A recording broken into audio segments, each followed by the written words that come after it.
సమాచారం కోసం 95 న్యూస్ ఇప్పుడు యాప్ లో మీ ముందుకు వచ్చింది. వెంటనే డౌన్లోడ్ చేసుకుని న్యూస్ అప్డేట్ తెలుసుకోండి. ప్రతి క్షణం ప్రజాక్షేమం కోసం. హలో మీడియా మిత్రులందరికీ నమస్కారం.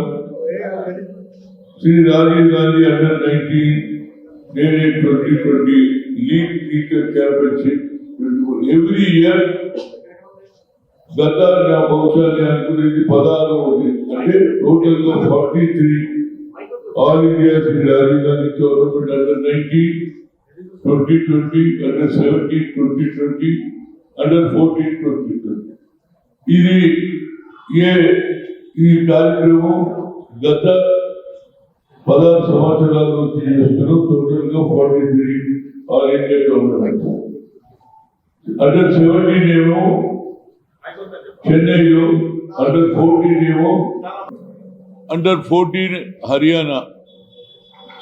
ఈ టీములు గతంలో ఉద్దేశం ఏంటంటే క్రికెట్ ఫెడరేషన్ ఆఫ్ ఇండియా ఆలోచన ఏమిటంటే రాజీవ్ గాంధీ గారు ఏషియన్ గేమ్స్ జరిపించినప్పుడు మన అత్యధిక సంఖ్య ఉన్నటువంటి మన భారతదేశంలో క్రికెట్ ఆడడానికి ముఖ్య ఉద్దేశం ఏషియన్ గేమ్స్ చేసి ఆయన ఆలోచనను ఇంప్లిమెంట్ చేయాలనే ఆలోచనతో ఇది మొదలు పెట్టారు క్రికెట్ ఫెడరేషన్ ఆఫ్ ఇండియా. ఇది కంటిన్యూస్గా గతంలో ఒక మూడు సంవత్సరాలు ట్రైబల్ స్పోర్ట్స్ మీట్ కూడా పెట్టాను. ఇక్కడ రాజీవ్ గాంధీ గారి పేరు మీద ఏది 92 to 94 వరకు 3 సంవత్సరాలు ట్రైబల్ స్పోర్ట్స్ మీట్. ఆ తర్వాత క్రికెట్ అంటేనే ధనవంతుల గేము, డబ్బు గల్ల వాళ్ళే ఆడగలుగుతారు. ఎందుకంటే దీనికి చాలా ఇబ్బందులు ఉంటాయి. పైసలు కావాలి, బ్యాట్ కొనాలన్నా, ప్యాడ్ కొనాలన్నా, అదేవిధంగా వికెట్ కానీ, షూస్ కానీ ఇవన్నీ ఉండాలి. కాబట్టి కేవలం అగ్రకులాల వారే, డబ్బు గల్ల వాళ్ళే ఆడతారనే ఆలోచన గతంలో ఉండే. నాకు ఒక ఆలోచన వచ్చింది, పేదవానికి కూడా అవకాశం వస్తుంది. టాలెంట్ ఎవరి సొత్తు కాదు. ముఖ్యంగా ఈ టాలెంట్ పేద ప్రజలకు కూడా ఉపయోగపడాలి, రూరల్లో ఉన్నటువంటి పేద ప్రజలకు కావాలని ఆలోచనతో మొదలుపెట్టాను దీన్ని. ఇప్పుడు ఇన్ని ఏండ్ల నుంచి చేస్తున్నాం. లాస్ట్ ఇయర్ మీ అందరికీ తెలుసు, రేవంత్ రెడ్డి గారు మరి ఇనాగ్రేషన్ వచ్చారు వాటర్ వర్క్ గ్రౌండ్లో. ఇప్పుడు ఆయన ఈ సంవత్సరానికి వచ్చే లోపల వారు ముఖ్యమంత్రి కూడా అయ్యారు. కనుక నా ఉద్దేశంలో ఈసారి మన అందరి సహకారంతో మరి అంబర్పేటలో జరిగే ఈ ఇనాగ్రేషన్కు దీపా మున్షి గారు మా ఇన్ఛార్జ్ జనరల్ సెక్రటరీ ఆమె వస్తుంది. అదేవిధంగా ఇనాగ్రేషన్ రోడ్డు మా ఇన్ఛార్జ్ ఏదైతే హైదరాబాద్ సికింద్రాబాద్ మంత్రి అయినటువంటి పొన్నం ప్రభాకర్ గారు గెస్ట్ ఆఫ్ ఆర్డరు, అదేవిధంగా ఇక్కడ ఉన్నటువంటి మా మిత్రుడు రోహిన్ రెడ్డి కానీ, అదేవిధంగా మన శ్రీకాంత్ కానీ, అదేవిధంగా అవినాష్ కానీ, స్వామి కానీ, వీళ్ళందరి కోఆపరేషన్తో ఈ కార్యక్రమం లక్ష్మణ్ అందరు కలిసి మేము చేస్తున్నాం. అయితే ఫైనల్స్ మాత్రం మా ఉద్దేశంలో సీఎం గారిని చాలా రిక్వెస్ట్ చేశాను. ఎందుకంటే వారు ఇనాగ్రేషన్ రావడం, సక్సెస్ కావడం, కాంగ్రెస్ ప్రభుత్వం రావడం కాబట్టి ఆయన ముఖ్య అతిథిగా 21st నాడు, ఇది 3 రోజులు, ఇది 18th నుంచి 21st వరకు జరుగుతుంది 4 ప్లే గ్రౌండ్లు.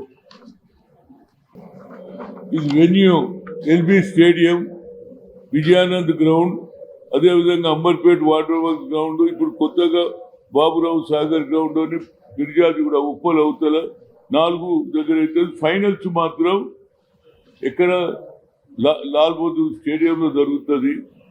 ఇందులో ఈ టీమ్స్ వచ్చేటి కూడా పెట్టాము.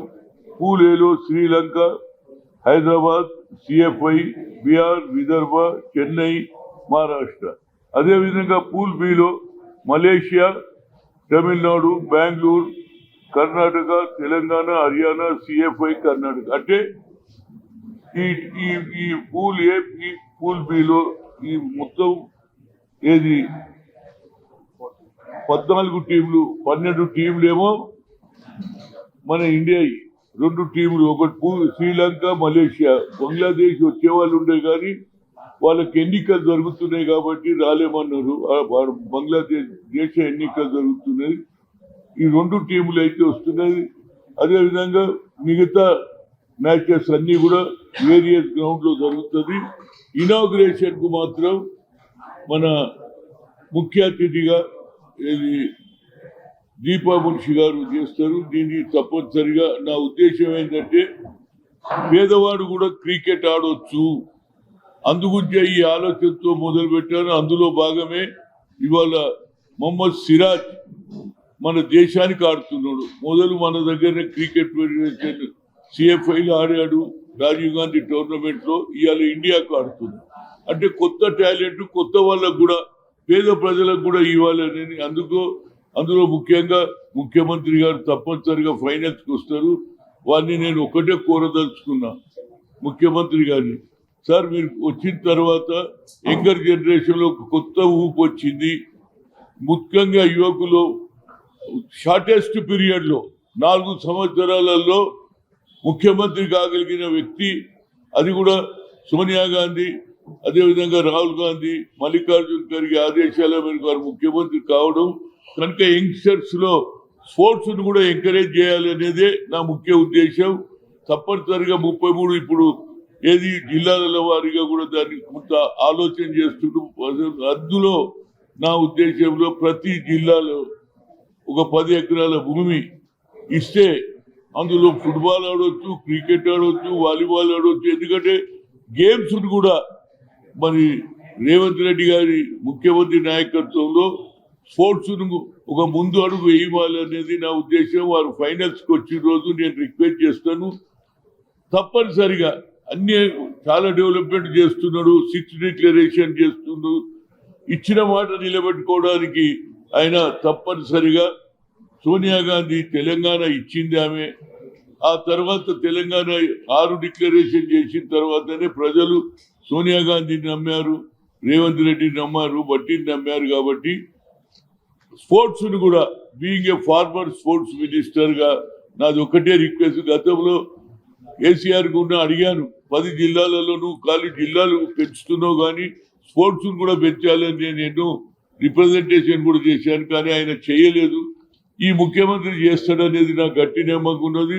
ముఖ్యుడు రోహిన్ రెడ్డి గారు కూడా ఉన్నారు. తప్పనిసరిగా ఆయన ప్రోద్బలంతో తప్పనిసరిగా ఈ 10 జిల్లాలలో ఒక 10 ఎకరాలు 12 ఎకరాలు చేసిందనుకో అన్ని గేమ్స్ ఆడుతారు. పిల్లలు స్పోర్ట్స్ ఆడడానికి అవకాశం ఉంటుంది. వాళ్ళు కూడా మన తెలంగాణ నుంచి మిడిల్స్ కూడా దేశాలకు జరుగుతారు.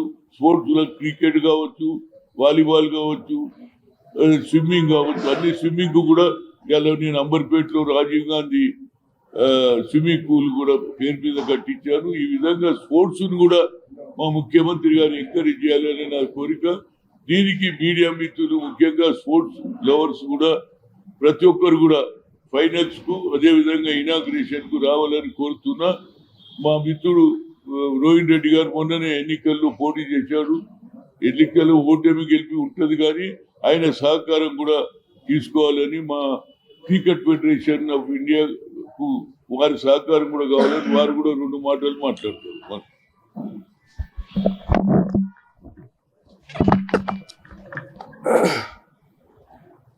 ఈ 43rd all India Shri Rajiv Gandhi cricket competition పెద్దలు హనుమంతరావు గారి అధ్యక్షతన ప్రతి సంవత్సరం ఇది చాలా పెద్ద ఎత్తున జరుగుతుంది.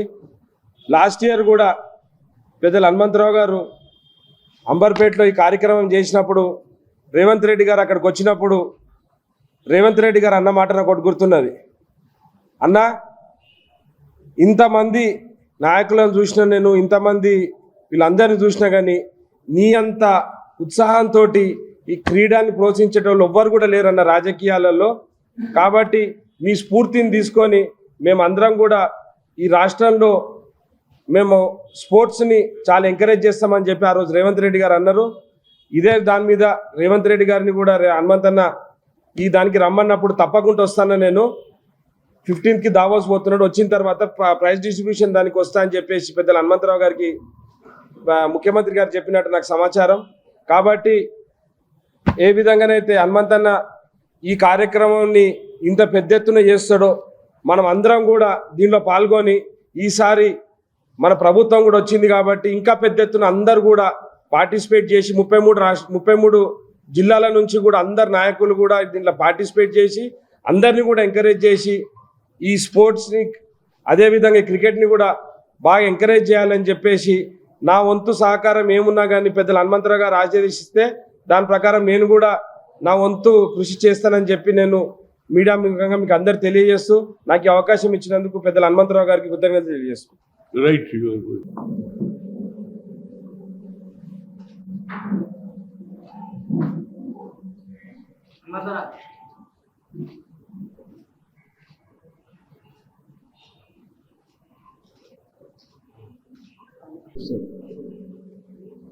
Sir, Swami again, sir, please. Okay. Thank you very much. Right. ఎవరు? ఆ?